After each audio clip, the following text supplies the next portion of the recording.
So here are some of the slabs that we're drying out right now. You know, when these are cut, they're at somewhere around 60% in the moisture content, and we need them to be somewhere closer to 10 to 15% for a glue up or to make a piece of furniture out of it. When you're bringing in reclaimed material, it needs a lot of work. It's usually coming in really rough, it's not square, it's super, you know, long and ragged.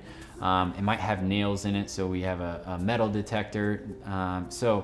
It takes a lot of effort to take that, you know, really rough piece of material and get it dimensional, you know, something that you would use for glue up or fine furniture, which is part of the reason why, you know, reclaimed materials are so expensive, is because it's labor intensive.